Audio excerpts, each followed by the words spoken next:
s'approche, Église, nous acclamons le Seigneur.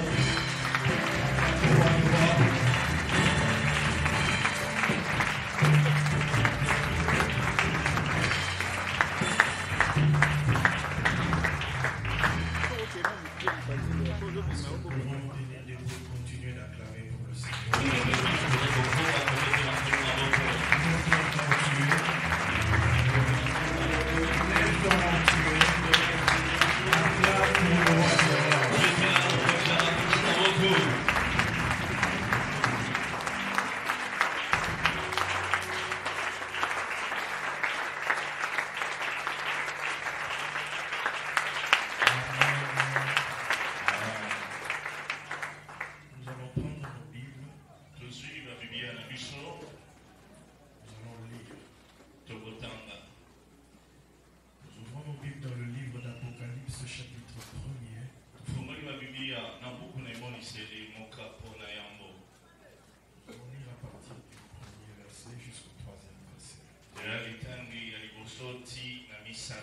Ensuite, nous allons lire Apocalypse chapitre 2. Du premier verset au 7e verset. Vous êtes avec moi ce matin. Nous lisons au nom du Seigneur. Apocalypse chapitre 1er à partir du premier verset. Révélation de Jésus-Christ. Que Dieu lui a donné pour montrer à ses serviteurs ce qui doit arriver bientôt. Et qu'il a fait connaître par l'envoi de son ange à son serviteur Jean. Celui-ci a comme témoin annoncé la parole de Dieu et le témoignage de Jésus-Christ.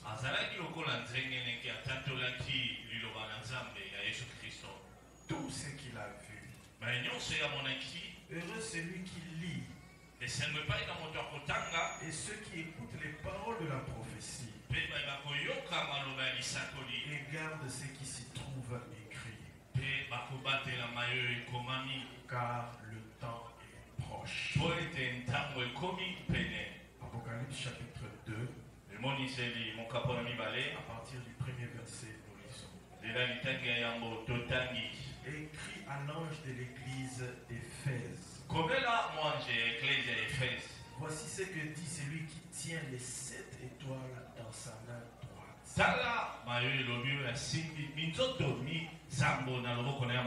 Celui qui marche au milieu des 7 chandeliers d'or. Je connais tes œuvres, ton travail et ta persévérance. Je le sais, tu ne peux supporter les méchants. Tu as éprouvé ceux qui se disent apôtres et ne le sont pas. Et tu les as trouvés menteurs.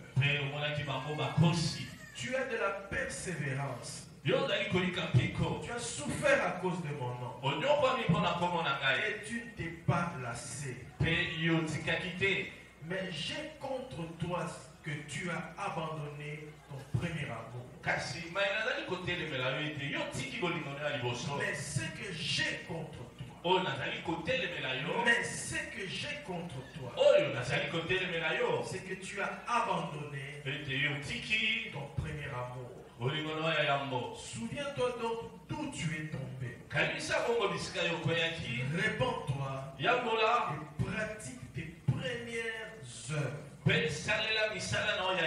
Sinon je viendrai à toi et j'écarterai ton chandelier de sa place. À moins que tu ne te répandes. Cependant tu as ceci pour toi. C'est que tu as de la haine pour les œuvres des Nicolaïtes pour lesquels moi aussi j'ai de la haine. Que celui qui a des oreilles écoute ce que l'Esprit dit aux églises. À celui qui vaincra, je donnerai à manger de l'arbre de la vie, qui est dans le paradis de Dieu. À celui qui vaincra, je donnerai à manger du fruit de l'arbre de la vie, qui se trouve dans le paradis. Nous allons acclamer la parole du Seigneur. Nous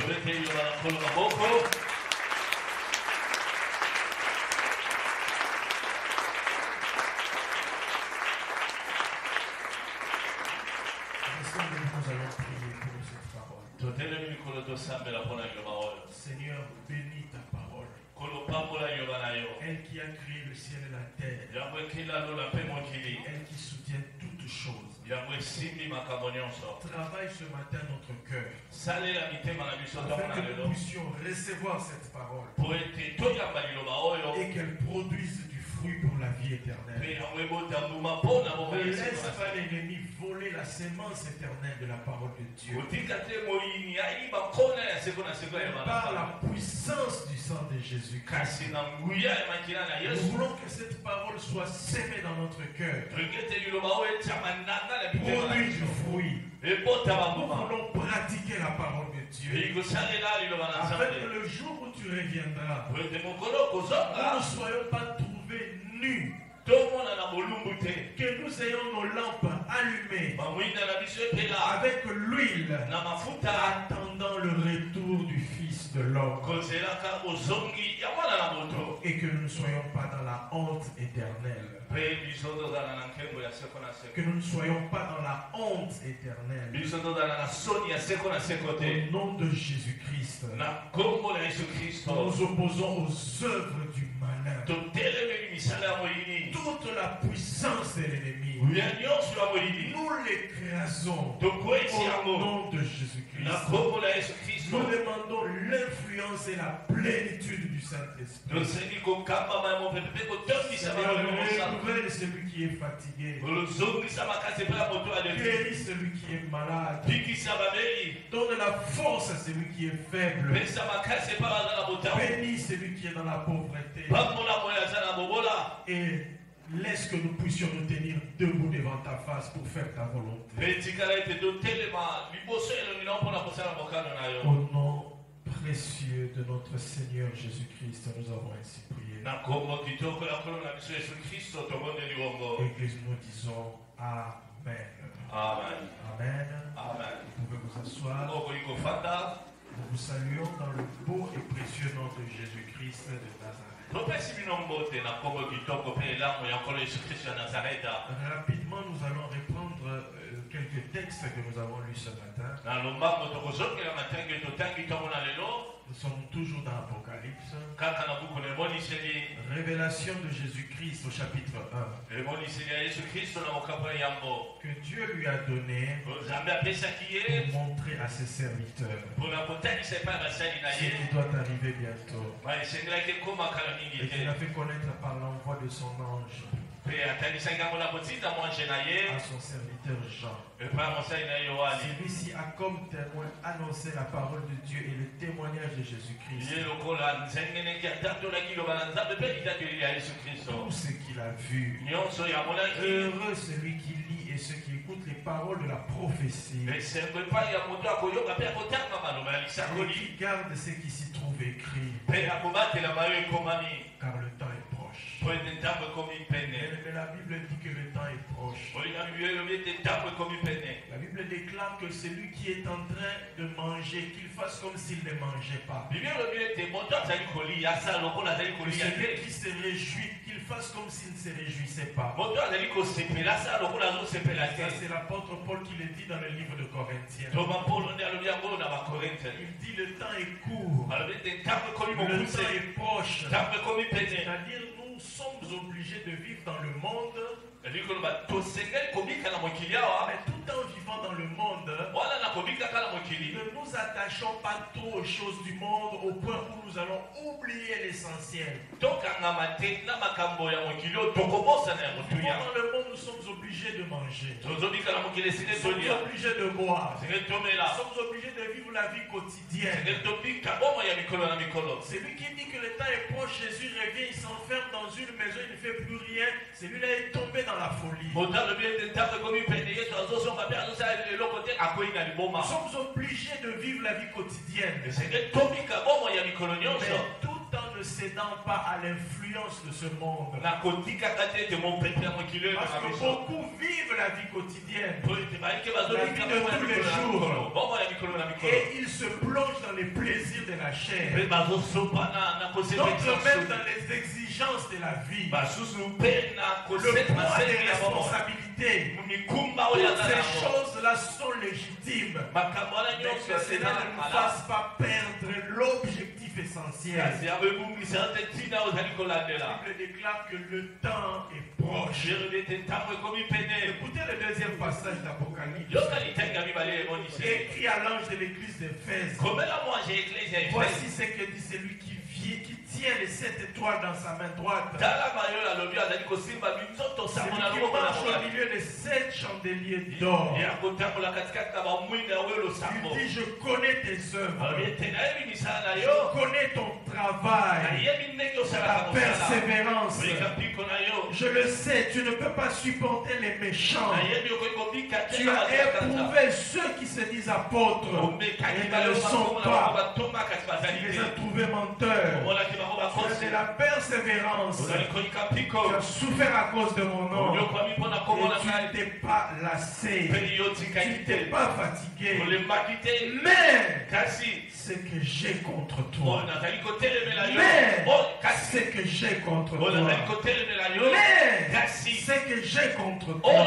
C'est que tu as abandonné ton premier amour. C'est le thème que le Saint-Esprit m'a donné pour son Église. Ce que Dieu a contre toi. Ce que Dieu a contre moi, serviteur de Dieu. Ce que Dieu a contre nous en tant qu'Église du temps de la fin. La Bible déclare dans le livre de Proverbes, un enfant sage, c'est celui qui ne rejette pas la réprimande de son père, les réprimandes de ses parents. Celui-là grandira et ne se perdra pas. Mais la sagesse nous apprend à accepter lorsque le Seigneur veut nous réprimander. L'enfant insensé, c'est lui qui se rebelle contre les réprimandes de ses parents. Ce matin, le Seigneur veut nous réprimander. Il a beaucoup de choses à nous dire comme encouragement. Mais après tous ces encouragements, le Seigneur, par amour pour nous, il veut tirer nos oreilles, nous ramener toujours sur le droit chemin. Parce que l'héritage qu'il a acquis pour nous, c'est quelque chose de grand, d'éternel, quelque chose qui a une valeur inestimable. Et rien au monde, Dieu dans son amour, il ne veut que nous puissions perdre son héritage éternel. Peuple de Dieu, apprenons à accepter les réprimandes venant de Dieu. Même quand ça fait mal, ne fuis pas la maison de Dieu parce qu'on a prêché quelque chose qui t'a blessé. Reste bien du Seigneur pour écouter les réprimandes du Tout-Puissant. Cela est la voie de la sagesse. Ce que j'ai contre toi, c'est le thème que nous allons partager ce matin. Mais avant d'entrer dans dans le vif du sujet, avant d'exploiter ce petit thème, pour voir qu'est-ce que le Seigneur nous reproche, qu'est-ce que Dieu a contre toi. Voyons un peu quelques encouragements, quelques paroles de consolation qui nous viennent de la part de Dieu. Nous avons lu avec vous le livre d'Apocalypse, au premier chapitre. J'aime beaucoup ce passage. J'aime beaucoup tout le livre d'Apocalypse. Et pourtant, quand j'ai commencé ma vie de foi, j'aimais lire la Bible. Chaque fois que j'arrivais au livre d'Apocalypse, c'était un livre qui me terrorisait. Parce qu'il y avait beaucoup de symboles compliqués. Parce qu'il y avait beaucoup de choses qui faisaient peur. Les prédicateurs de mon époque, lorsqu'ils enseignaient sur Apocalypse,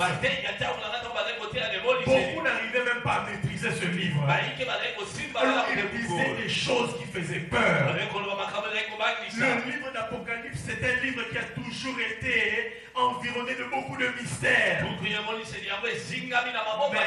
fur et à mesure que je me suis mis à lire la parole de Dieu, au fur et à mesure que je me suis mis à méditer la parole de Dieu, j'ai compris combien ce livre est tellement merveilleux.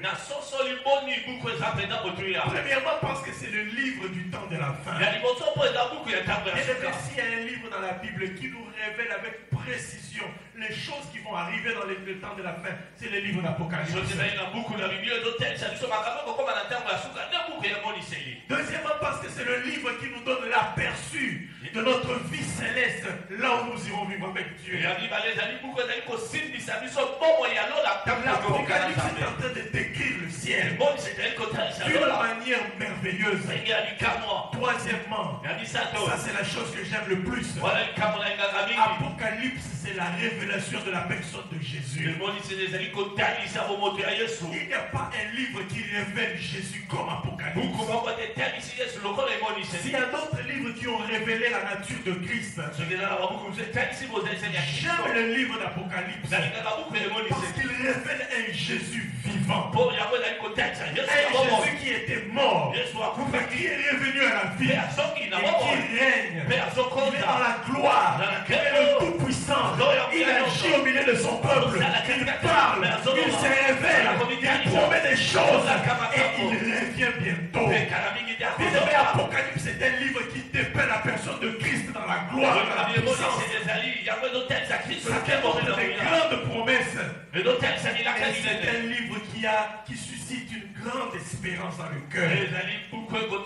Écoutez comment Apocalypse introduit Jean. Écoutez comment l'apôtre Jean introduit le livre d'Apocalypse. Révélation de Jésus-Christ. Donc s'il y a un livre qui révèle Jésus, c'est Apocalypse. Il dit c'est la révélation. La révélation c'est la manifestation. C'est la démonstration. Le livre d'Apocalypse démontre qui est Jésus. Qui est le Jésus qui va revenir? Qui est l'actuel Jésus qui est à la droite de Dieu? Qui est le Jésus qui est vivant, qui a été ressuscité d'entre les morts? Il continue d'agir dans son église. Il revient pour juger les méchants. Il revient pour récompenser les justes. Il revient pour donner de l'espoir à l'humanité. L'humanité qui est tombée dans la déchéance. Révélation de Jésus-Christ que Dieu lui a donné. C'est ça le livre d'Apocalypse. Bien aimé, nous devons comprendre une chose, c'est le livre du temps de la fin. Qu'est-ce que cela veut dire? Si Dieu a donné la révélation de Jésus-Christ pendant le temps de la fin à l'apôtre Jean qui a écrit ces choses-là, Église de Dieu, nous devons nous attendre dans ces temps de la fin, c'est que le Seigneur puisse se révéler à nous. Le Seigneur Jésus est disposé à se révéler d'une manière extraordinaire aux chrétiens des temps de la fin. S'il y a une époque où la parole de Dieu nous promet une plus grande révélation de la personne et de la puissance de Jésus. Ce sont les temps dans lesquels nous sommes en train de vivre. Mon souci en tant que pasteur, c'est de te pousser, toi chrétien, à chercher Jésus. Parce que Jésus veut se révéler dans les temps de la fin. La Bible déclare la révélation de Jésus que Dieu lui a donné pour montrer à ses serviteurs.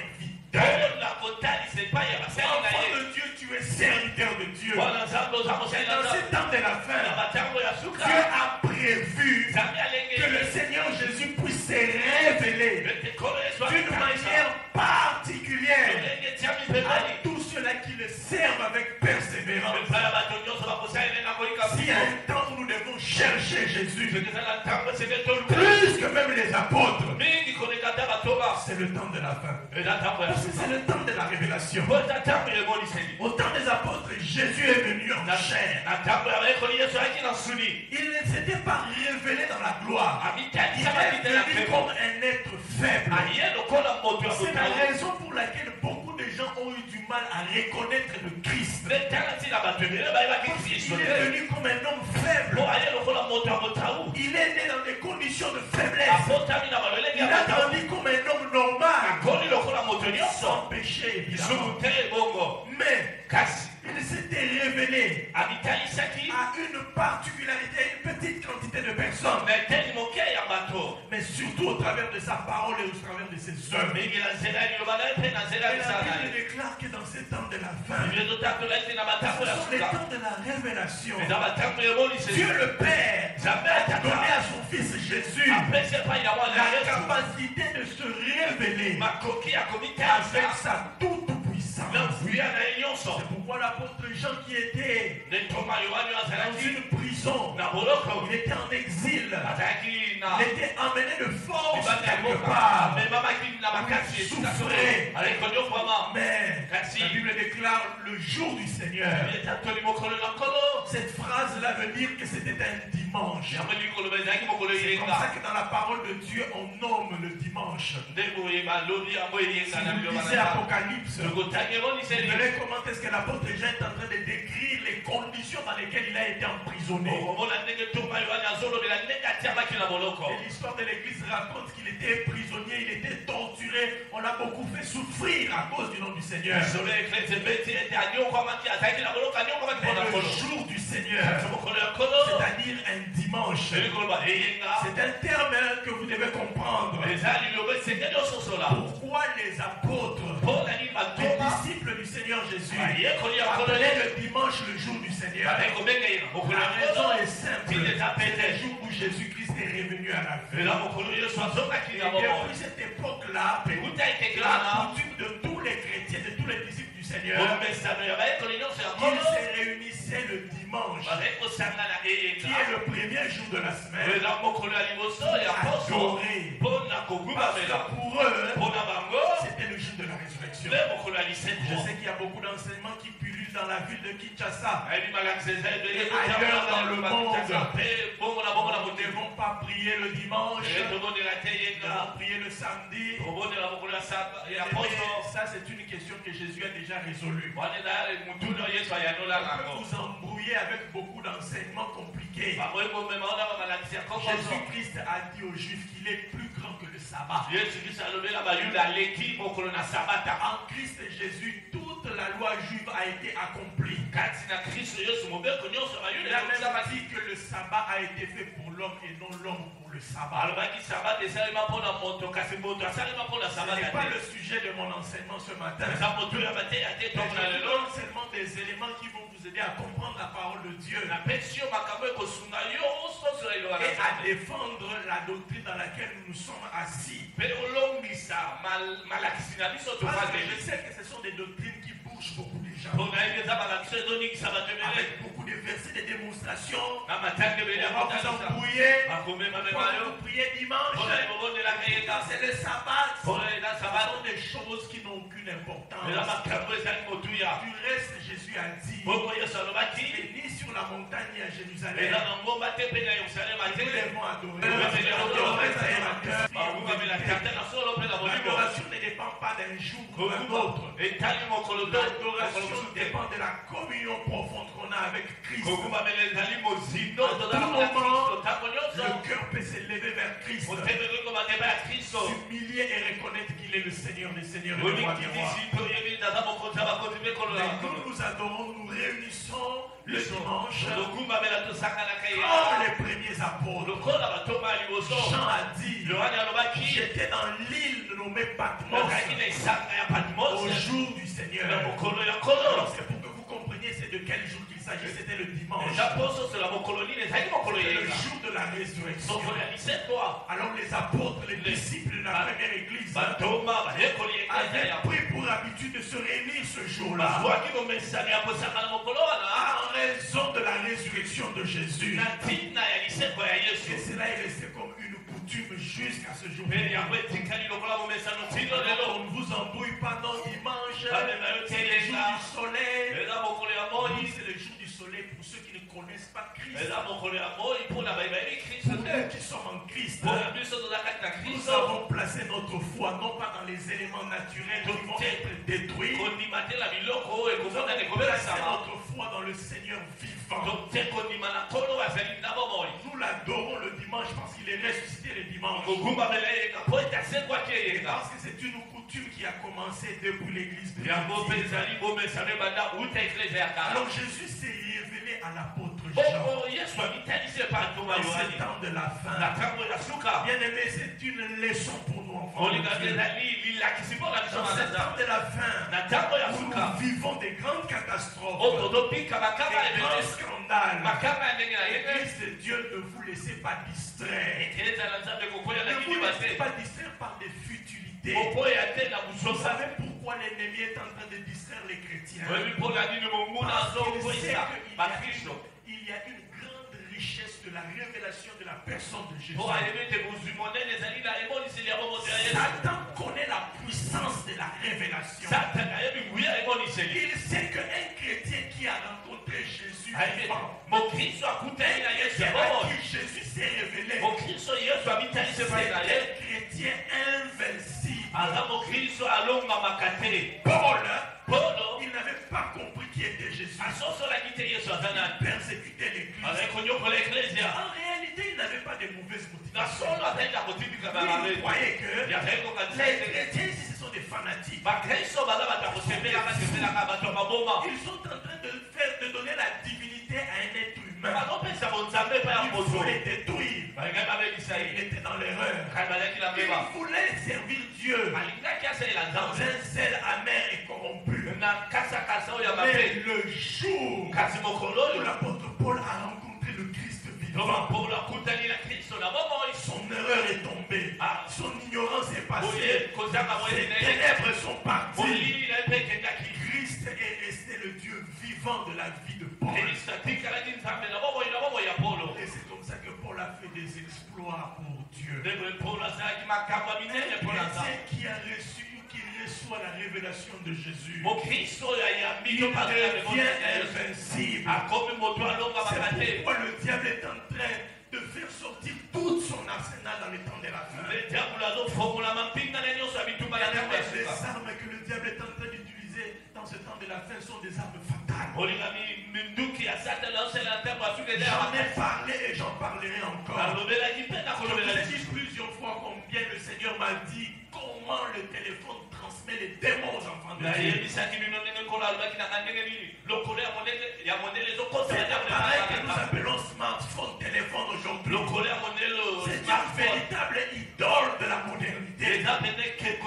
Une idole, c'est quelque chose qui a pris la place de Dieu. Combien de fois quand tu te réveilles la nuit, tu te réveilles plus pour prier, mais tu te réveilles pour checker ton téléphone. Combien de fois la journée tu tiens la Bible? Le nombre de fois où toi tu tiens la Bible et que tu tiens le téléphone. Tu verras que le téléphone a pris la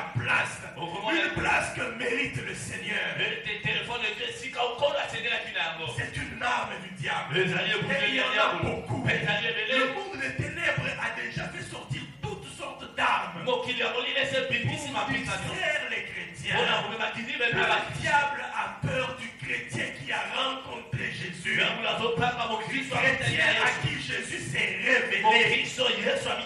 Le chrétien à qui Christ s'est révélé. Il n'a plus les yeux de la chair, mais il a les yeux de l'esprit. Il ne regarde plus à la gloire du monde. Il regarde à une récompense éternelle. Le chrétien à qui Christ s'est révélé. Le chrétien qui est mort avec Jésus, qui est ressuscité avec Jésus. C'est-à-dire même la mort ne peut plus lui faire peur.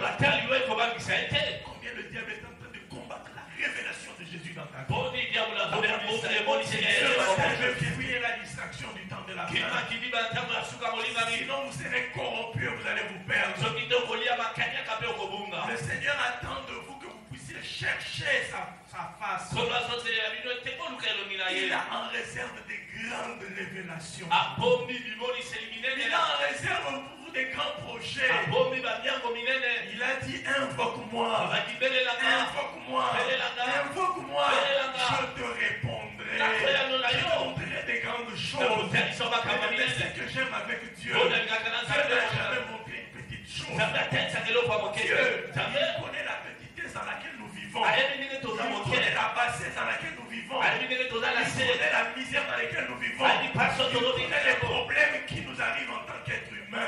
Dans son amour, chaque fois qu'il se révèle, toujours en termes de grandeur, Dieu montre toujours une grande vision. Il montre toujours des grandes bénédictions. Il montre toujours des grandes œuvres. Parce qu'il est le Dieu tout-puissant. Il est le Dieu de la grandeur. Bien-aimé, arrête de te distraire. Les temps de la fin nous offrent beaucoup de pièges. Il y a beaucoup de choses qui sont là prêtes à nous perdre. Mais il y a aussi une grande richesse spirituelle. Ça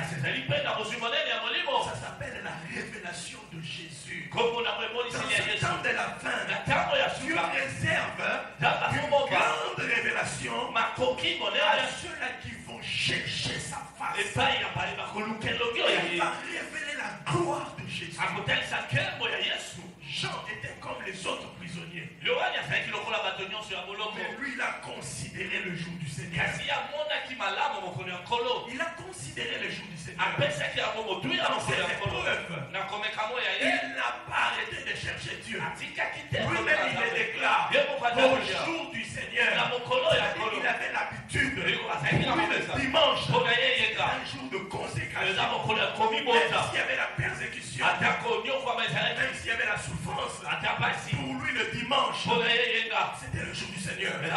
Il était là en train d'adorer, d'aller chercher la face de Dieu. Même s'il avait mal dans son corps, même s'il souffrait en tant que prisonnier. L'apôtre Jean n'a pas renversé les valeurs spirituelles. Bien-aimé, dans les temps de la fin, le Saint-Esprit attire ton attention et te donne un conseil. Si les autres chrétiens sont en train de dévaloriser les choses de Dieu, ne fais pas cela. Vous m'avez compris. Si les autres chrétiens sont en train d'amoindrir la vie chrétienne, ce caractère-là de la chrétienté que nous avions avant, on avait peur de mal s'habiller, on avait peur de faire ceci ou cela pour les chrétiens. Aujourd'hui, au nom d'une fausse chrétienté, tout est devenu grâce. Dévaloriser les choses de Dieu. Un chrétien qui dévalorise les choses spirituelles ne verra jamais la révélation. Accorde aux choses de Dieu la valeur qu'elles méritent. Même si tu es faible, la prière reste la prière. Le dimanche reste le dimanche. L'homme de Dieu reste un homme de Dieu. Quel que soit les scandales que tu vois autour de toi, ne diminue pas les valeurs spirituelles. L'Église doit garder sa valeur. Le Seigneur se révélera à ceux-là qui continueront, même dans les temps de crise, à honorer les choses spirituelles. Même s'il y a ceux-là qui sont en train de scandaliser l'Église, l'Église reste le corps de Christ. Il est mort pour son corps à la croix. L'Église est sacrée.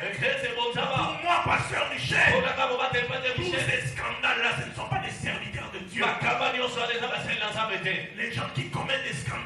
pas des vrais serviteurs de Dieu.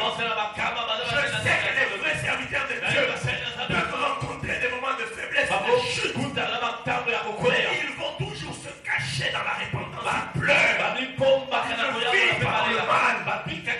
Mais pourquoi je considère les choses ainsi? Parce que je crois que l'église de Dieu est sanctifiée. L'église de Dieu est sacrée. Les choses qu'on voit ou qu'on entend à gauche et à droite, ce n'est pas la vraie église de Dieu. La vraie église de Dieu, c'est l'assemblée de gens qui aiment le Seigneur, qui fuient les péchés, qui se sanctifient et qui attendent le retour de Jésus. Ayez cette compréhension-là, vous ne serez plus scandalisés. Vous n'allez plus commencer à dire l'église est quoi? L'église est quoi?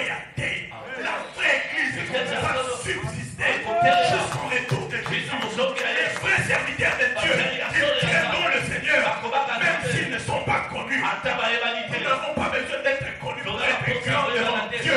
La Bible déclare qu'il y avait un homme qui s'appelait Jean. On a prophétisé sur lui qu'il sera appelé grand devant le Seigneur. Mais lorsque Jean est né, il était dans des conditions de misère. Jésus a dit à ses disciples, qu'êtes-vous allez regarder dans le désert? Vous allez regarder un grand, un roi.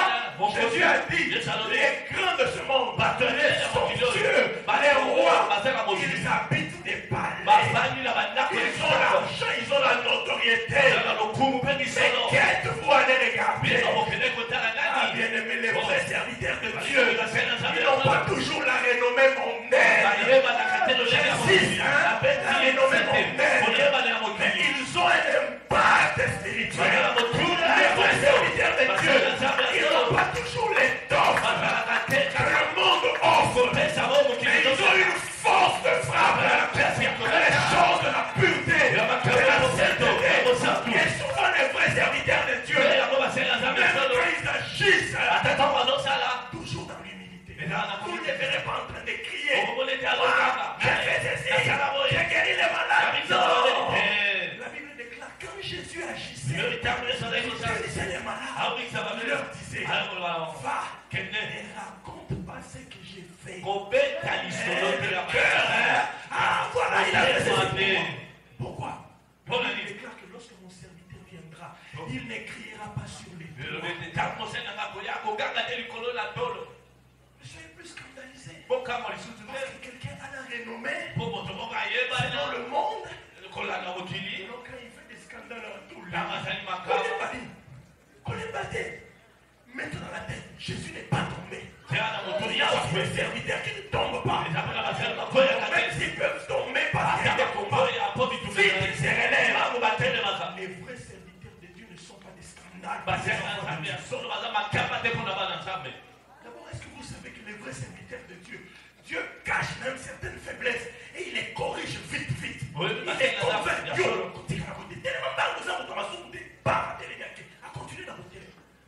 Quand vous voyez les gens être exposés, souvent c'est ça. Parce que quand un homme véritable de Dieu commence à faiblir, Dieu gronde sévèrement, Dieu corrige, Dieu permet des choses dures, non pas pour le diminuer, mais pour le tailler, le corriger, le guérir.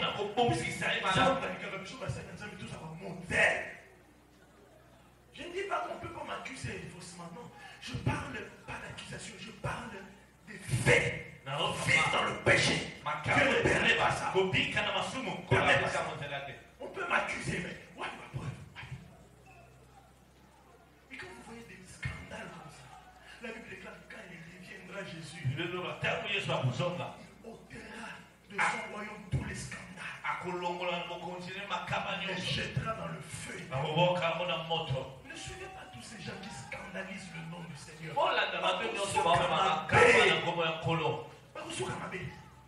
Focalisez-vous à la révélation. Dans ces temps compliqués, le Seigneur a réservé des grandes révélations. Parce que ce sont les temps de la fin. Quand nous lisons Apocalypse, nous voyons une deuxième chose. Apocalypse, c'est le livre qui a été écrit dans des moments d'épreuve. Des moments d'épreuve. Les temps de la fin, ce sont les temps des épreuves. La Bible raconte que l'apôtre Jean a été arrêté. Il a été placé en exil. Comme prisonnier.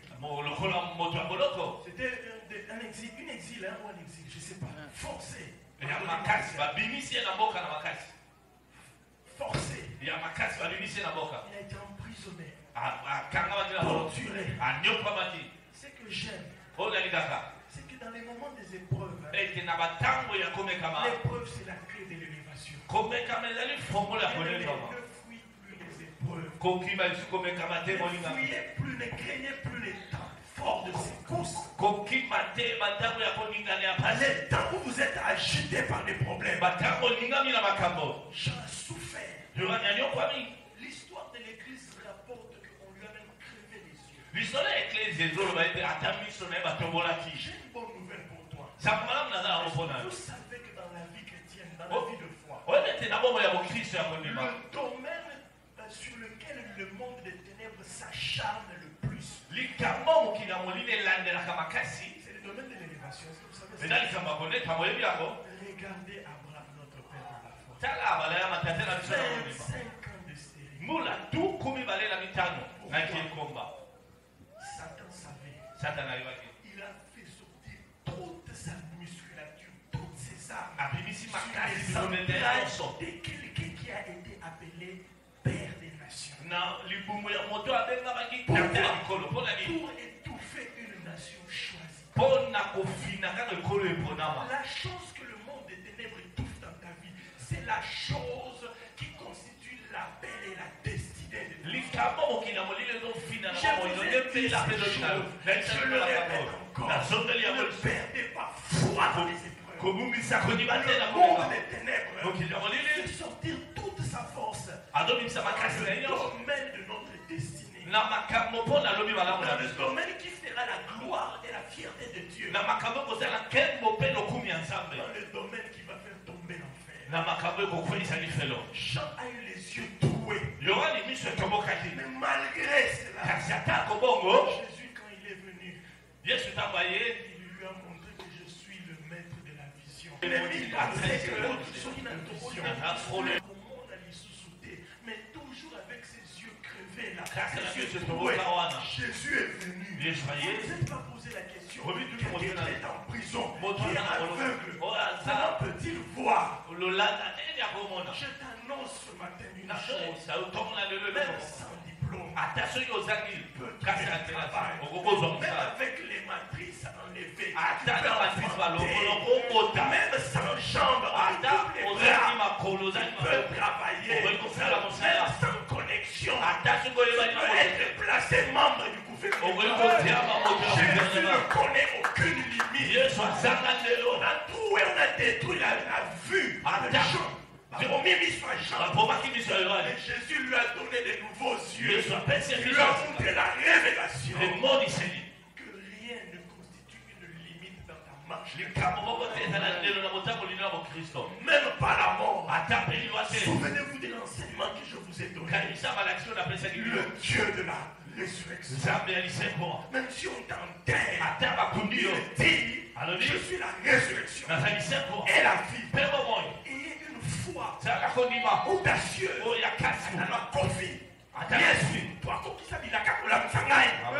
Soyez révoltés. Dieu ne ment jamais. Est bon.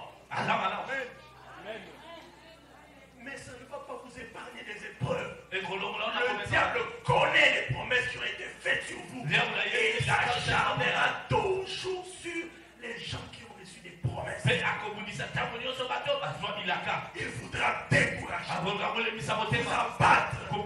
Il voudra que vous puissiez vous-même lui céder la promesse qu'il puisse en jouir. Esaü a fait cela. De par sa naissance, il avait la promesse de premier-né. Mais à cause de la faim, il a vendu à son frère Jacob.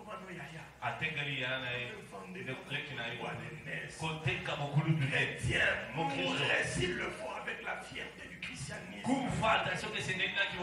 Au moins là-bas au ciel vous aurez des couronnes. Mais j'ai une bonne nouvelle pour vous. Même si vous entrez dans le tombeau, celui en qui vous avez cru s'appelle résurrection. C'est la vie. Si tu es dans le cimetière, il te ramènera. Ce qui m'a toujours scandalisé. Jésus est tellement puissant.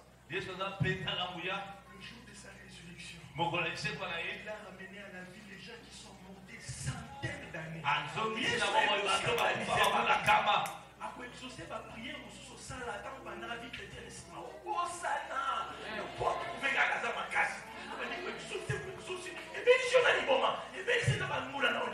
C'est ça le Dieu que je sais.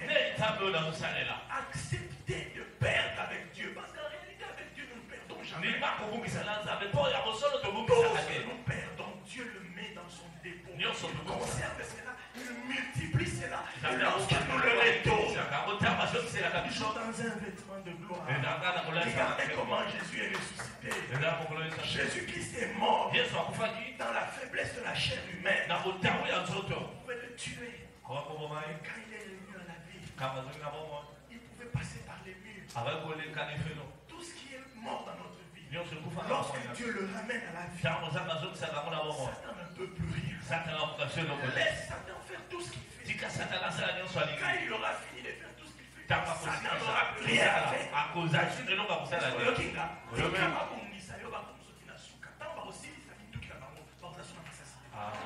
Mais toi, tu as en toi celui qui ne meurt jamais. Il a dit celui qui croit en moi, quand bien même il mourra, je le ramènerai à la vie. Parce que moi je suis vivant. N'ayez pas peur des épreuves. C'est la foi de l'élévation. N'ayez pas peur des combats. C'est la clé de la grandeur. N'ayez pas peur. Tribulation. C'est le chemin de la gloire. Nous pouvons acclamer le nom.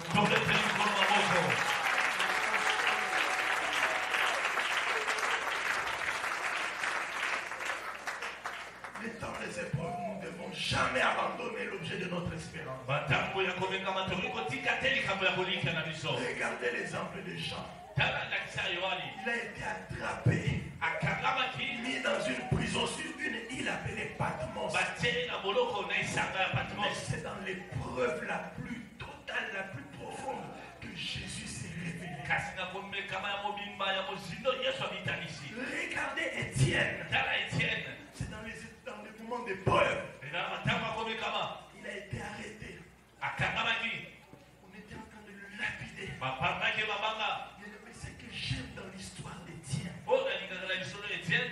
la Bible déclare que lorsque Jésus est monté au ciel, la Bible dit que Jésus est allé s'asseoir à la droite de Dieu. Si vous lisez Actes des Apôtres, pendant qu'on tuait Étienne, Étienne n'a pas vu Jésus assis. Peut-être que vous ne m'avez pas compris. Jésus, lorsqu'il est monté après sa résurrection, il est allé s'asseoir, il recevait la gloire. Mais lorsque Étienne, on le tuait, les cieux se sont ouverts. Étienne a crié, je vois le Fils de l'homme debout à la droite. Vous ne m'avez pas compris. Apocalypse dit ceci. Jésus s'est révélé à Jean pendant les épreuves. Lorsque Jean a vu Jésus, il n'a pas vu Jésus assis à la droite de Dieu. Il a vu Jésus debout, marchant au milieu de ces gens de Dieu.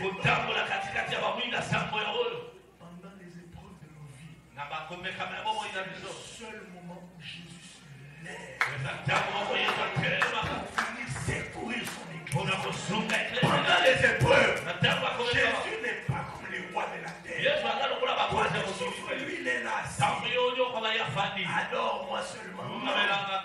Jésus aime notre adoration. Quand nous sommes éprouvés, c'est la raté de continuer. Paul a attaqué l'église.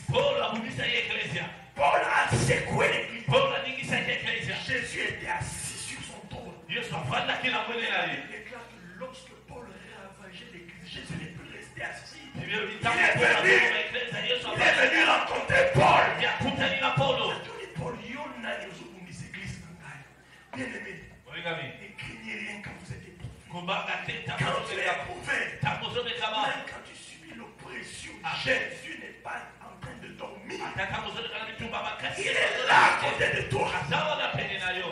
Beaucoup de gens qui sont dans les épreuves, lorsqu'ils pleurent, il rêve quelqu'un qui est en train de le soutenir. C'est Jésus lui-même. Pendant l'épreuve, Jésus ne reste jamais assis.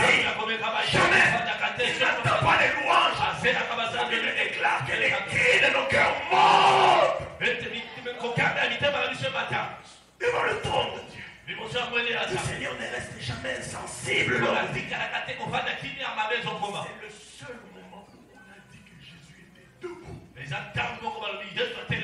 Puisqu'il avait décidé qu'Étienne devait mourir.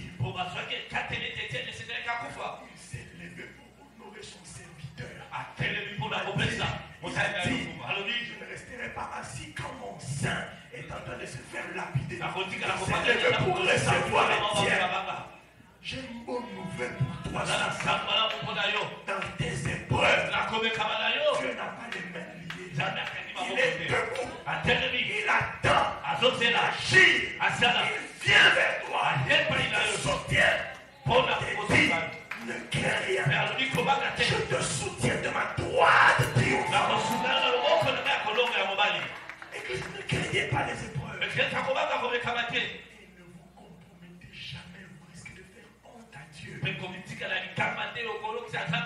Vous savez pourquoi nous faisons honte à Dieu? Nous faisons honte à Dieu parce que nous n'acceptons pas de perdre. J'ai une devise dans ma vie. Si je perds une opportunité, celui qui m'a donné cette opportunité-là me donnera toujours le tout. Je suis décidé, je ne me compromettrai plus jamais à cause des choses de ce monde.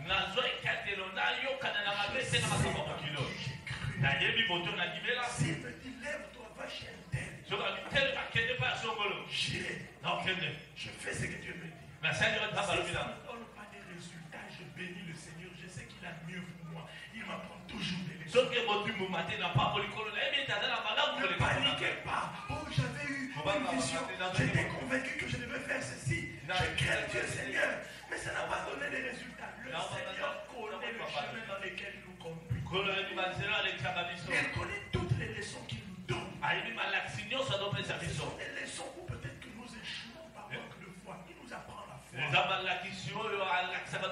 Nous échouons par manque d'obéissance. Il nous apprend l'obéissance. Nous échouons par manque de patience. Il nous apprend. Un enfant de Dieu ne perd jamais. Tant qu'il reste sur le chemin de Dieu, tu n'as rien perdu. Tant que tu n'as pas abandonné Jésus. Il est le Dieu de la multiplication. Jean avait perdu la liberté. On l'a emprisonné. L'histoire de l'église rapporte qu'il a perdu les yeux. On l'a torturé. Le jour du Seigneur, il a commencé à adorer le Seigneur. Il a cherché Jésus. Il a adoré. Il s'est prosterné. Jésus est venu vers Jean. Dans les épreuves, continue de chercher Dieu. Il se révèle. Les épreuves sont des clés d'une grande manifestation de la gloire. Troisième chose, la Bible déclare, je connais tes œuvres. Là, c'est le Seigneur qui a parlé à l'apôtre Jean.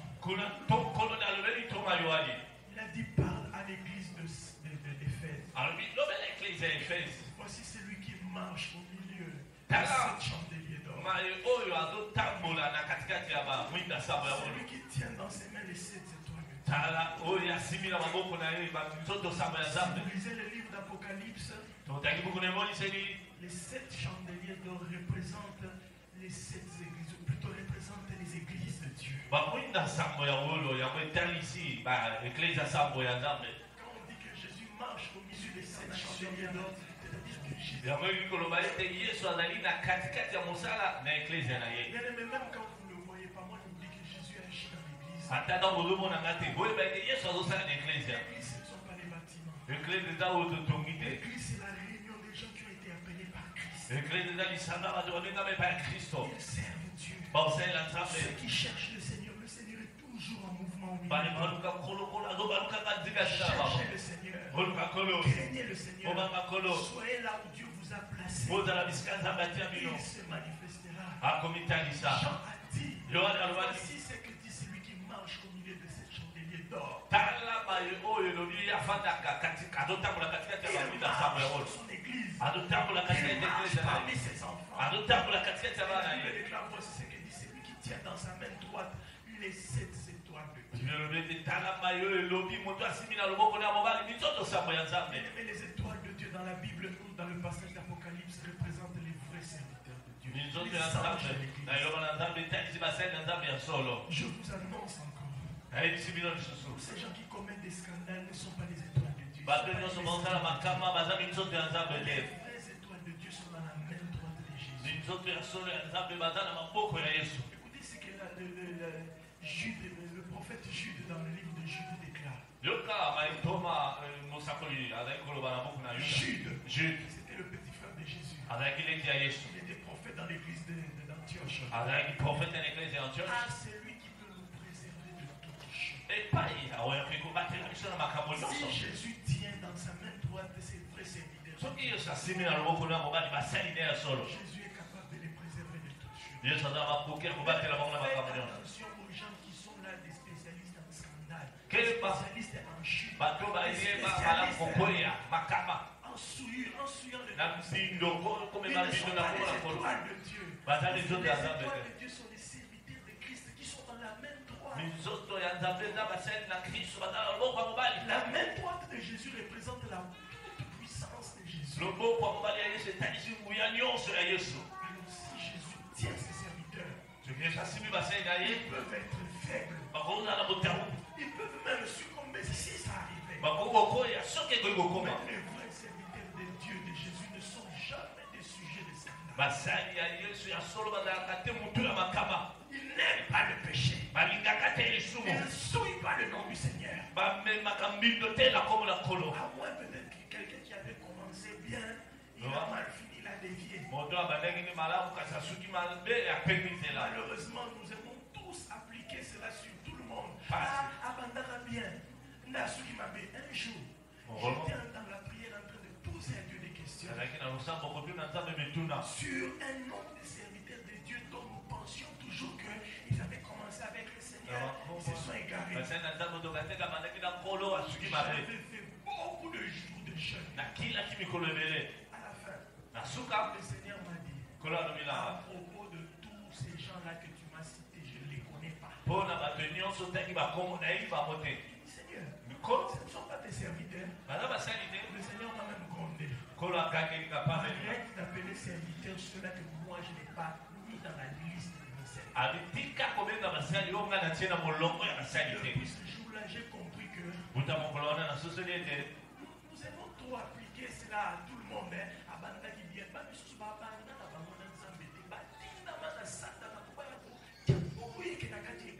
Il y a beaucoup qui n'ont jamais connu le Seigneur.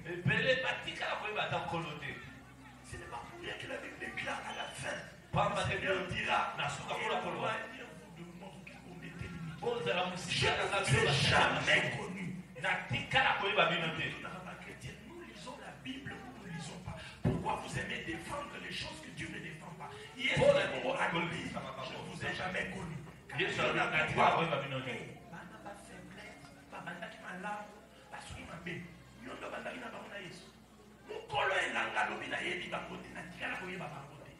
Comprenez que dans ce monde, il y a des gens qui viennent sous le nom de Jésus. Ils utilisent le nom de Jésus. Même si au départ, ils ont semblé faire des bonnes œuvres. Au départ, ils n'ont jamais été envoyés par Jésus. C'est pourquoi le temps de la fin, s'il y a quelque chose que l'Église doit rechercher, c'est l'esprit de vraie révélation. Sinon, nous serons dans la confusion. Au nom d'une prophétie, combien de gens n'ont pas vendu leur destinée? À prophétiser,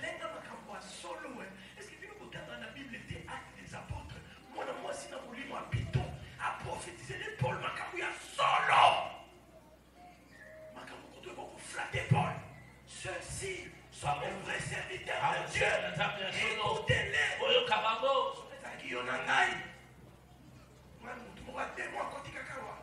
Pasteur Michel,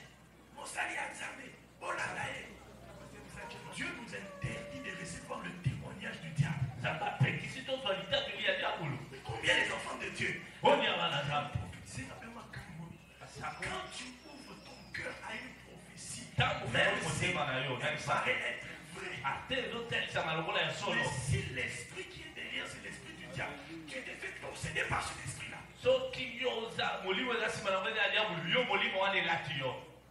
comme ça que Paul était excédé. Paul a d'abord qui veut le guanaté. Mais dans mon émotion, Paul a compris que ce qu'il a dit, il est bon. A continué pour le papier, c'est peine dans ma cambo. Pas de démon, il a donné à l'esprit. Il l'a chassé. Mais toi et moi, la paix, la prophétie. J'ai vu une maman attaquer une voiture pour l'ensemble. Attaquer une voiture, la paix, c'est mon sac. Mais puis son église, du matin jusqu'au soir, t'as la nette au toraga. Son lobby, quand on paie ça, pasteur, c'était dans la prière. Quand on a pas repris ça, c'est comme ça que tu traites ton Dieu. Non, prophétie que tu as rencontré dans la rue.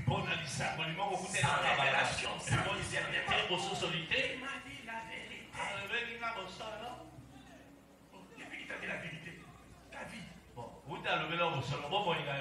On a commencé à prier dans les montagnes.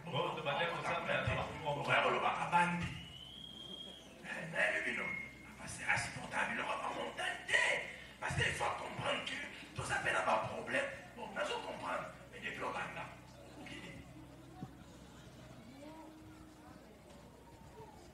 apprenez à être fort dans les épreuves. Dieu vous connaît plus que tous ces prophètes-là. Apprenez à fléchir les genoux. Il y a un temps. Et ce Dieu-là qui je vous prêche, il est le maître des temps. Épreuve des cacadés, il est son côté, les mains. Je vous dis, il n'est pas un homme. Il a dit à Jean, j'étais mort. Il est son fracas, mais assez quoi? Persévère, il va se révéler. Il va te donner. Jean était dans la douleur. Mais le jour Jésus s'est révélé, il a montré à Jean des choses glorieuses.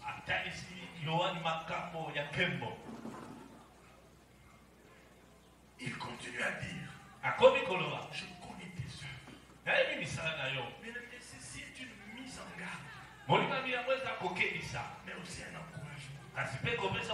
Jésus est dans son église. Il marche parmi ses enfants. Il tient ses serviteurs dans ses mains. Il connaît vos cœurs. Il a dit à l'église d'Éphèse, je connais tes œuvres. Toi qui souffres en secret. Toi qui continues à donner avec persévérance. Toi qui obéis à Dieu, mais nous ne t'acclamons jamais parce que nous ne voyons pas ce que tu fais pour Dieu. Toi qui as une vie de prière, vraie, véritable et profonde. Mais Dieu est toujours simple dans l'église. Nous t'envoyons, tu y vas. Jamais tu ne revendiques l'apostolat. Tu as un vrai ministère. 50 ans au temple de Pentecôte. Tout ce que le pasteur demande, tu fais.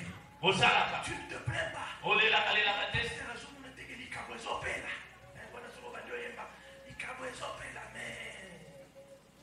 Pourquoi je ne m'exprime pas? Dis-moi, va et cache-toi.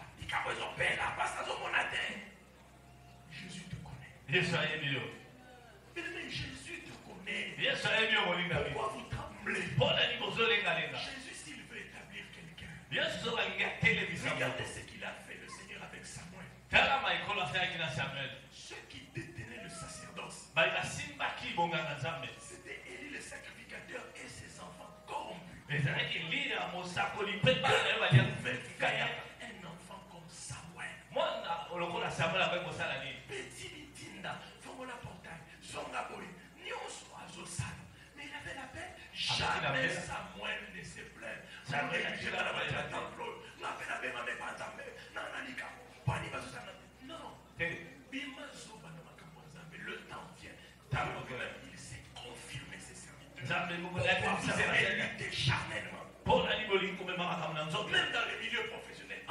Dieu, fais ce que tu dois faire. Ne luttez jamais pour l'élévation.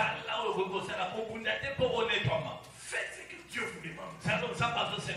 Travaillez, soyez fidèles. L'élévation ne vient ni de l'Orient, ni de l'Occident. C'est Dieu qui élève l'un, qui abaisse l'autre. Le Dieu plein de fidélité. Il finira par desserrer la ceinture d'un grand. Ne forcez pas la vie. Forcez le royaume. Ne forcez pas la vie, forcez le royaume. Tous les jours. Lela, Bunda, Namasemine, Yaka. Mais dans la vie pratique. Attendez-vous à Dieu. Il dit, je connais tes œuvres. Ce que tu as fait. Vous qui êtes mariés, n'empêchez jamais votre conjoint Andimayo. On dit, Dieu dit, continue de lui faire du bien. Dieu connaît. Pourquoi vous vous plaignez? Vous ne savez pas que les plaintes détruisent même le fond du travail que vous avez fait. Toujours en train de murmurer. C'est un chrétien qui est en train de maudire et de vomir sur la sémence qui lui-même est en train de se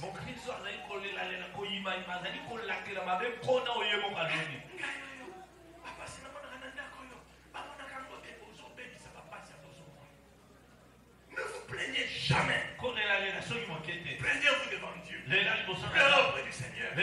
Criez à lui. Vous justifiera. Il a dit à Jean, c'est l'église d'Éphèse, je connais tes œuvres. Dieu seul est capable de nous récompenser valablement. Vous êtes toujours dit, les hommes ne savent pas nous payer.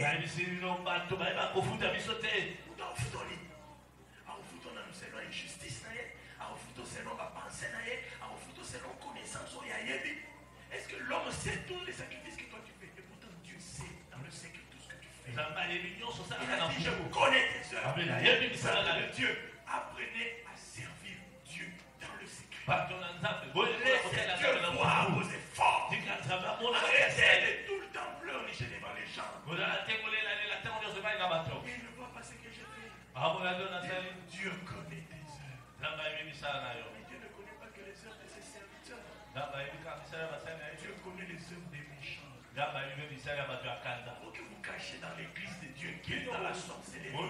Vous que vous cachez dans les publicités, dans le mensonge.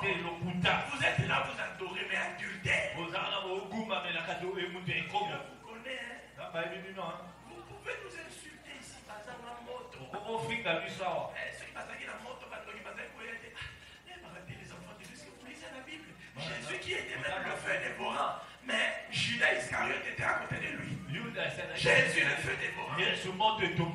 Judas Iscariote, Diaté qui est. C'est mon pasteur Michel. Qui, quand je suis fatigué depuis la forme de prier, je dors en ronflant jusqu'au cou. Vous croyez que moi je prie comme Caterpillar? Pasteur Hassan, il y a des jours, dans le côté là, il y a pourquoi?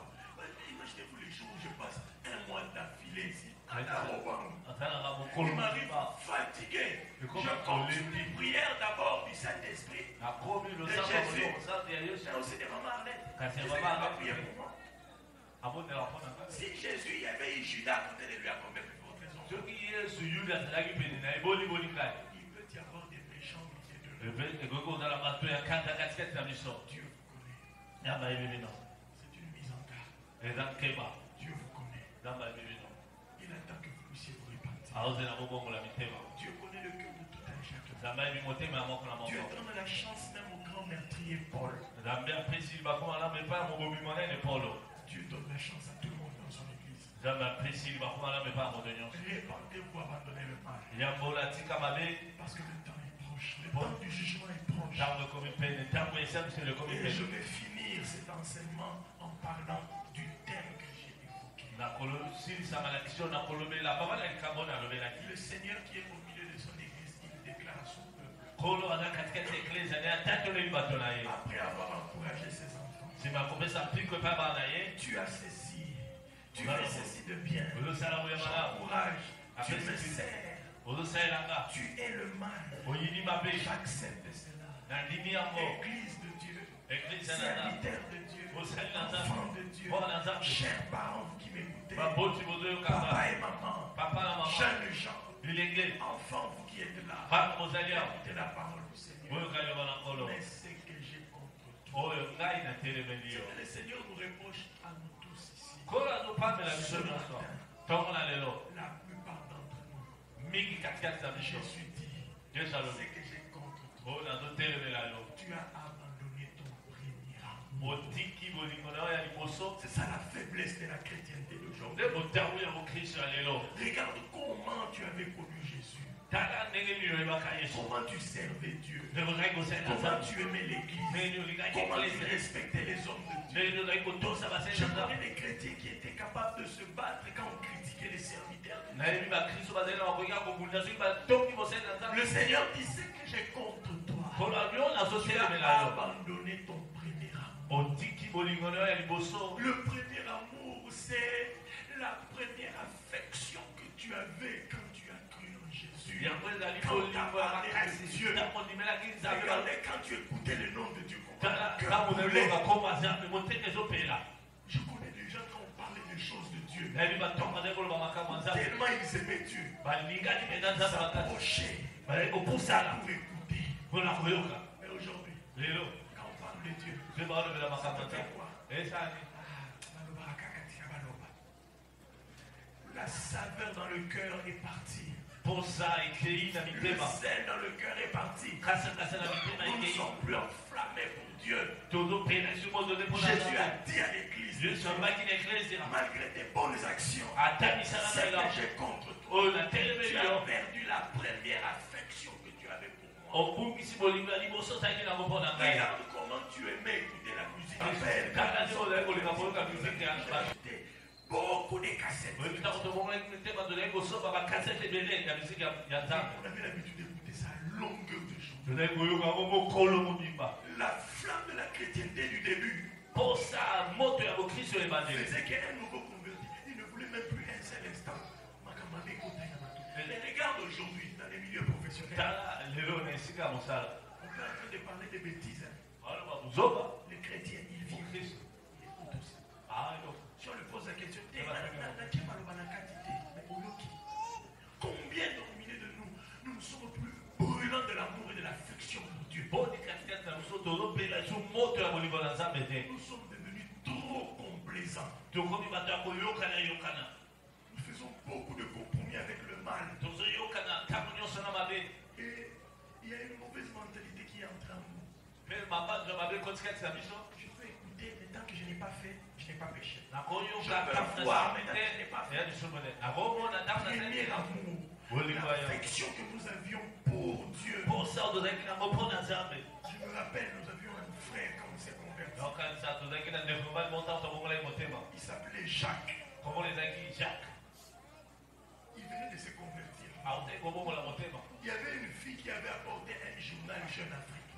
À l'école. Dans ce journal-là, on avait montré la photo d'une femme. Il avait simplement montré sa jambe comme ça. Il avait une robe qui avait une femme. Juste à la jambe là. Il a montré seulement la jambe comme ça. On a pris la photo. Le premier amour. Le frère Jacques a vu ce photo. Il a dit au nom de Jésus. Parce que la fille était en train de montrer ça. Le frère Jacques a pris ça au nom de Jésus. Satan, je t'arrête. Impudicité, je t'arrache. Il a lâché ce journal-là. On a condamné, mais moi j'avais compris, c'était le premier amour. L'amour d'enfant. On brûle de l'amour du Seigneur. On ne supportait pas des petites bêtises. Aujourd'hui, dans nos vies professionnelles, ici, on peut t'envoyer un email. Un message, on a un téléphone, il y a Bosoto. Ou bien on écrit des bêtises. Tu commences à lire, à relire, à même à faire lire les autres. Perdu le premier amour. Où on avait en elle le mal. On avait peur de crucifier Jésus-Christ une fois de plus plus à la croix, comme Hébreu le dit. Tu as perdu l'église, ton premier amour. Le premier amour aussi, c'est la première consécration que tu avais. C'est le premier attachement. Regardez quand les gens viennent de se convertir. À l'époque, nous, quand on s'est convertis, il y avait plusieurs groupes de prière. Dans notre groupe de prière, il y avait culte mardi et jeudi. Dans les autres groupes de prière, il y avait culte lundi et mercredi. Dans un autre groupe de prière, il y avait culte vendredi. Le premier amour nous poussait. Lundi, je suis dans le groupe de prière, les autres là. Je suis dans notre groupe de prière. Mercredi, on cherchait partout où on prêche Christ. Je ne suis pas en train de parler de l'instabilité de la chrétienté d'aujourd'hui. Hein.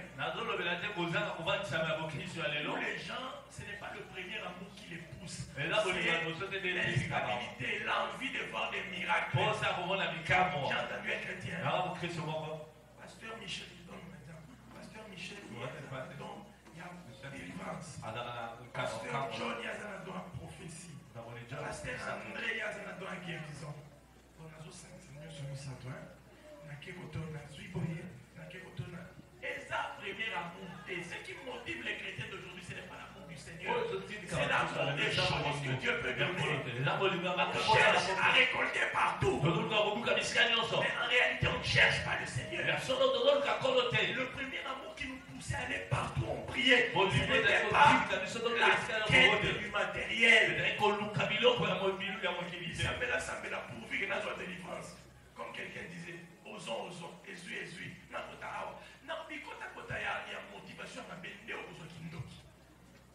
Mais je parle de l'amour du Seigneur qui poussait les chrétiens. Même quand il n'y avait pas de cultes comme ça, dans nos églises de l'époque, l'église était toujours pleine. Avec ou sans pasteur.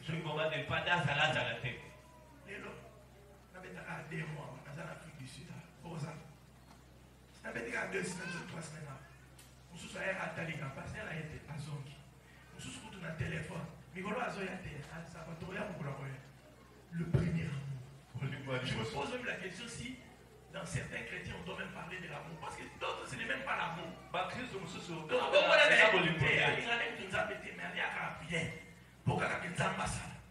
Chrétien, tu as perdu ton affection première que tu avais pour le Seigneur. Il y avait des gens parmi vous ici. Tous les jours, ils passaient 2 heures à prier. De 20h à 22h, 24h à 6h. Aujourd'hui, au Kabola, 1 heure au sa télévision. 1 heure au Soso, au Kabola, 30 minutes, 30 minutes au Soso, au Sambé. Mais ce qu'on a 30 minutes. Autant la Bible m'a dit. Oh, le Bamouké m'a dit. Oh, Fanda Mouké m'a dit. Tu vois, un chrétien, il est en train de tout faire pour que les 30 minutes de prière passent vite. Pour qu'il aille vaquer à ses occupations. Tu as perdu ton premier amour. Les enfants de Dieu ont perdu leur première affection pour le ministère. Servir Dieu dans l'église avec humilité. Là, je condamne encore et encore les naissances intempestives des ministères. Ça a tué beaucoup de chrétiens. Regardez tous ces scandales qui se font. Ils n'ont pas des églises. Eux-mêmes, ils sont des chefs de leur ministère. Il y avait un homme de Dieu qui est paru ici. Je ne citerai pas son nom. Il avait prophétisé. Il avait dit, tous nos chantres ici qui sont en train de fonder des ministères, des églises, pas pour peine, ou pas pour la qui s'habille, ceux qui vont dans les amis. Les autres aussi dans mauvaise. Qui vous dit que parce que vous chantez bien, qui vous dit que parce que vous avez un don qui brûle, vous devez nécessairement évoluer seul dans cette église.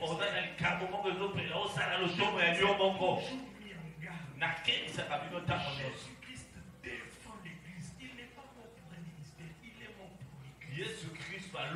L'église est sacrée. Servez Dieu d'abord dans votre église. Et c'est votre église qui doit confirmer si vous avez un ministère particulier.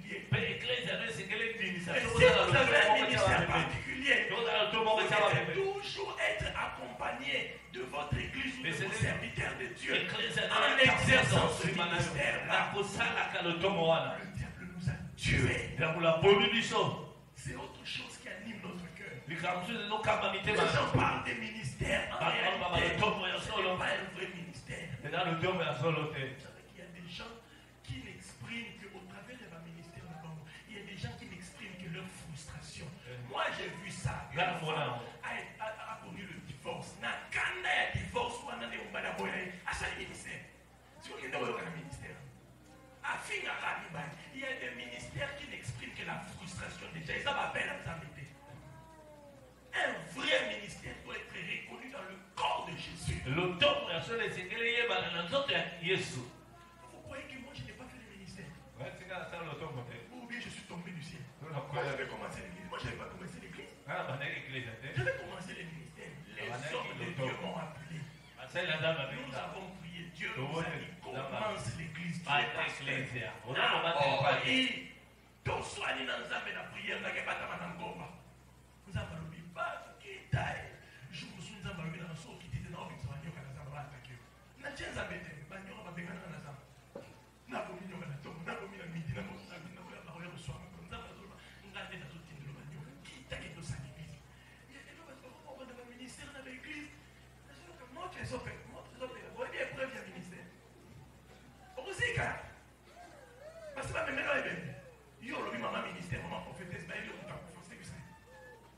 Le ministère ou l'église a des épreuves. Il ne faut pas se lancer.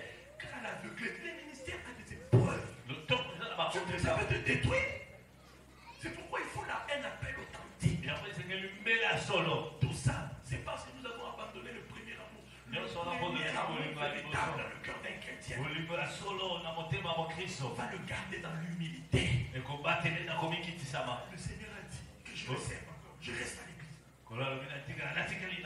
Nous, on a connu des serviteurs de Dieu par amour pour le Seigneur. Il faut commencer le ministère. Les responsables disent ce n'est pas le temps. Il reste là. Tellement il aime le Seigneur. Il reste, il persévère. Tu as perdu ton premier amour. Regarde comment tu donnais à Dieu. Aujourd'hui, tu as fait trop de calculs. Le monde des calculs nous emmène dans le monde de l'incrédulité et dans le monde de la misère. Dieu agit par la foi. Quelle est la différence entre les gens qui ont obéi directement quand j'ai parlé à la prémisse ici et les autres? Je sais qu'il y a des gens qui ont promis à Dieu, Dieu me l'a dit. Des gens qui ont promis d'obéir. Et le Seigneur va prendre ça en considération. Oh, c'est l'incrédulité.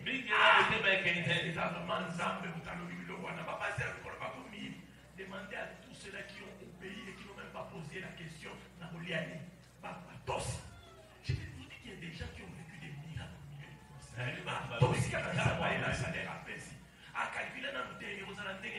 Après quelques temps, Dieu commence à ouvrir les portes. Tout ça, c'est le premier amour. Regardez une jeune fille, quand elle est encore à l'âge de l'adolescence. On insulte les jeunes filles là, elles sont des naïves. En réalité, c'est l'amour qui est encore un amour d'innocence. Non, mais mon apôtre, c'est cet amour-là que Dieu demande. C'est cet amour-là que Dieu réclame.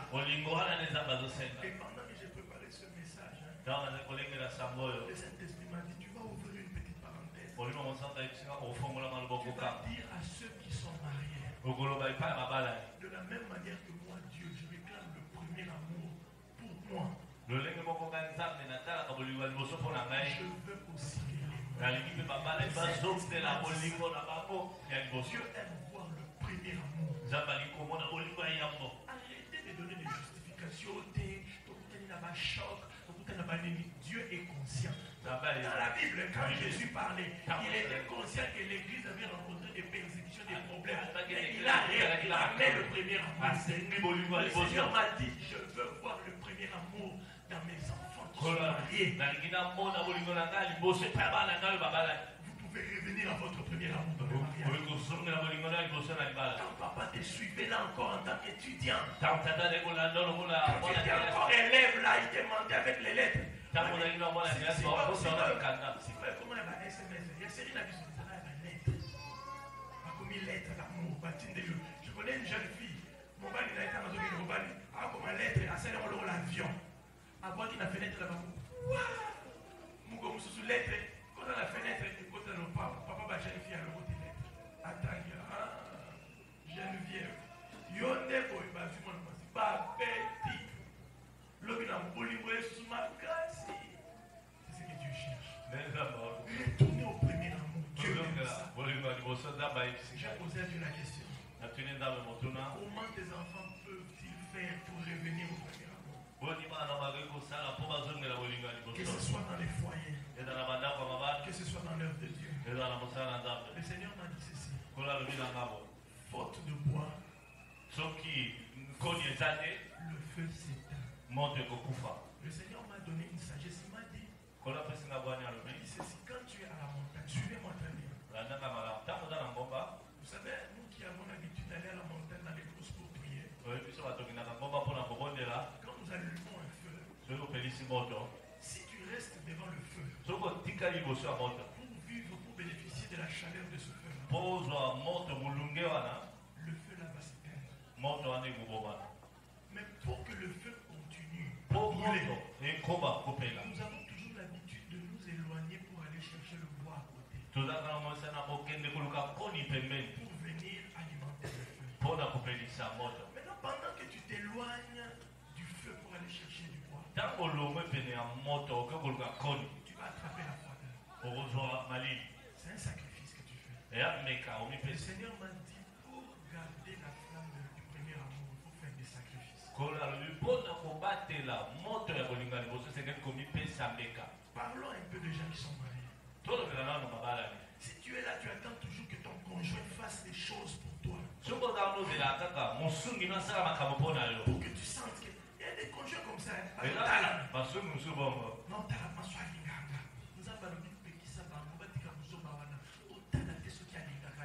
si tu regardes si l'autre t'aime,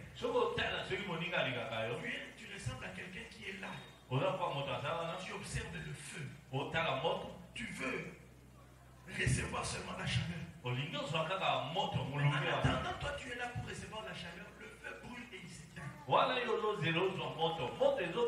Le Seigneur m'a dit, pour ceux qui font des sacrifices pour entretenir le feu en allant chercher du bois ailleurs, leur feu ne s'éteint jamais. Et c'est pareil même pour l'œuvre de Dieu. Faites des sacrifices pour Dieu et continuez à faire des sacrifices. Tu as l'habitude de donner à Dieu. N'attends pas de voir des résultats. Continue à donner. Tu mets le bois dans le feu. Nous avons l'habitude dans les brousses, quand nous mettons le bois dans le feu, moto avant epela makasi et ça n'a été confié. Mili ça n'a été plié. Moto ezo soit. À un moment donné, bella et sa chaleur et makasi. Bien aimé, vous voulez récolter l'amour, s'aimer l'amour. Vous qui êtes mariés, n'attendez pas que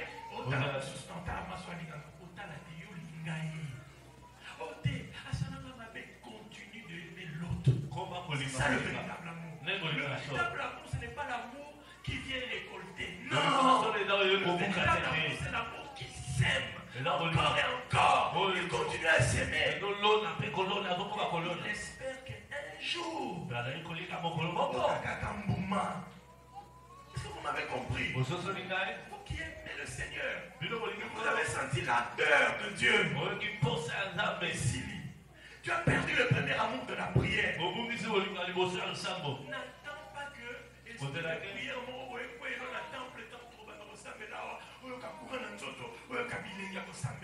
de fois le diable nous attaque. Tu n'as même pas envie de prier. Dieu m'a dit, allez dans la prière, même quand vous n'avez pas envie de prier. Servez le Seigneur, même quand vous ne sentez pas le désir. L'Esprit de Seigneur, sacrifiez votre temps à Dieu.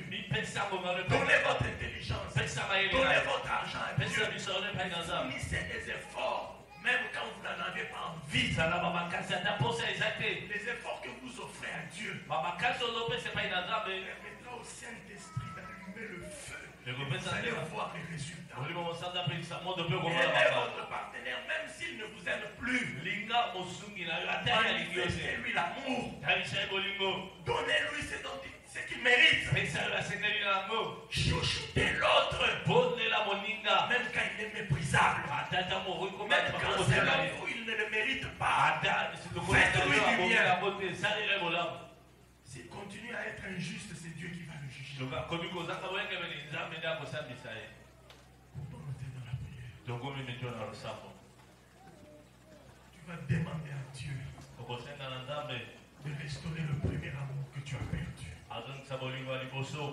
Le premier attachement que tu avais dans le cœur. Quand tu servais le Seigneur, quand tu t'es réveillé à minuit pour prier jusqu'à 2h du matin avec enthousiasme, quand tu gagnais les âmes, quand tu parlais de Jésus, quand tu n'avais pas honte de porter une grosse Bible sous les aisselles,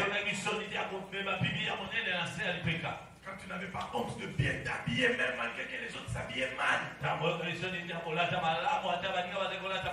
Les chrétiens ont perdu ces premiers amours-là. Oh, si je m'habille comme ça, on va se moquer de moi. Même les chrétiens aujourd'hui vont changer de tendance. Que